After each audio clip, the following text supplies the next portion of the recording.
반갑습니다. 어제 본문 29장에서는 욥이 지난날에 행복했던 날들을 회상하고 추억했습니다. 그런데 이제는 완전한 반대의 상황이 된 것입니다. 그러니 너무나 고통스러운 상황입니다. 지난날에 하나님과 동행하고 사람들의 존경을 받았지만 이제 현재의 상황은 전혀 반대 상황입니다. 사람들로부터 무시와 학대를 당하고 하나님으로부터 외면당하는 현재의 모습입니다. 29장에서 지난날 하나님의 보호와 사람들의 존중을 받았는데 이제 욥은 조롱당하고 있습니다. 어떤 자들이 욥을 조롱합니까? 나보다 어린 것들까지, 양떼를 지키는 개들 축에도 끼지 못하는 쓸모없는 자들의 자식들까지 욥을 조롱합니다. 욥은 그들이 어떤 사람들인지 더 설명합니다. 그들은 경제적으로 아주 빈곤한 사람들입니다. 가난과 굶주림에 흔들려서 몰골이 흉하며 메마른 땅과 황무지에서 풀풀이나 씹으며 덤불 속에서 자란 쓴나무를 캐어 먹으며 떼살이 뿌리로 끼니를 삼는 자들이다. 다른 사람들로부터 어떤 대접을 받았습니까? 그들은 사람 축에 끼지 못하여 동네에서 쫓겨나고 사람들에게 도둑처럼 쫓기는 사람들입니다. 그들이 사는 곳은 어떻습니까? 급류에 패여 벼랑진 골짜기에서 지내고 땅굴이나 동굴에서 살고 짐승처럼 덤불 속에서 움츠리고 있거나 가시나무 밑에 몰려서 웅크리고 있는 사람들입니다. 그들은 어리석은 자의 자식들이고 이름도 없는 자의 자식들로서 회초리를 맞고 쫓겨난 자들이다. 인간 같지도 않고 저 밑바닥 같은 인생들입니다. 사람 대접 못 받던 사람들입니다. 그런데 이제는 그런 자들조차 욥을 비웃고 있습니다.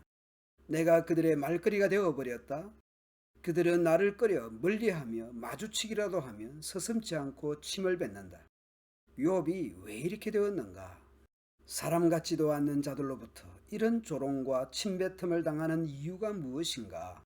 욥은 11절 이후 그 이유를 하나님 때문이라 생각합니다. 히브리어 성경을 보면 11절의 첫 단어는 왜냐하면입니다.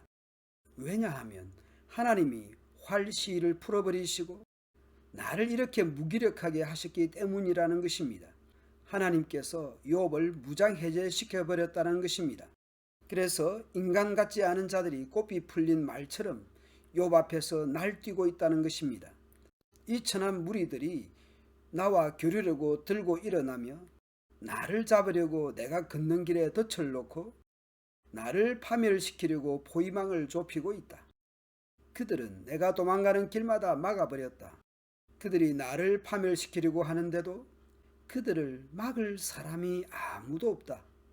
그들이 성벽을 뚫고 그 뚫린 틈으로 물밀듯 들어와서 성난 파도처럼 내게 달려드니 나는 두려워서 벌벌 떨고 내 위엄, 내 존재감은 간 곳 없이 사라지고 구원의 희망은 뜬구름이 사라지듯 없어졌다. 오늘 본문의 욥의 발언들이 과격해 보일 수 있습니다. 아무리 터무니없는 사람들이라 해도 너무 과격한 것이 아닌가 생각할 수 있습니다. 신분 사회에 설 고대 사회라는 것도 감안해야 하겠지만 그만큼 형편없는 사람들조차 욥을 무시할 정도로 욥의 처지가 형편없다는 것을 상상해 볼 수 있겠습니다. 더군다나 욥 입장에서는 예전에는 젊은이들이 욥을 보고 비켜서고 노인들은 일어나서 욥에게 인사하였고 원로들도 하던 말을 멈추고 손으로 입을 가렸으며 귀족들도 혀가 입천장에 달라붙기나 한 것처럼 말소리를 죽여들었습니다. 그런데 이제는 욥을 무시하는 정도가 아니라 잡아먹을 듯이 덤벼듭니다. 그것도 인간 같지 않은 무리들이 말이죠. 그러니 욥의 마음이 얼마나 심란했을지 아무리 생각해도 이건 하나님의 허락하심이 아니고서는 이렇게까지 되지 않았을 것이라 생각하는 것입니다. 욥은 상황이 이렇게 된 이유가 하나님 때문이라 생각합니다. 하나님에 의해 무장해제당하고 발가벗긴 것으로 판단하고 있습니다. 욥은 지난 좋았던 추억과 완전 반대인 현 상황을 묵상할수록 하나님을 더욱 생각하는 것 같습니다. 비천하고 밑바닥 같은 사람조차 무시할 정도가 되어버린 욥은 더욱 하나님을 향한 절박함이 묻어나는 것 같습니다. 혹시 우리의 삶이 처절해지고 사람 사이에서 보잘것없는 상황이 오더라도 하나님을 향한 끈은 끝까지 붙들고 가면 좋겠습니다. 감사합니다.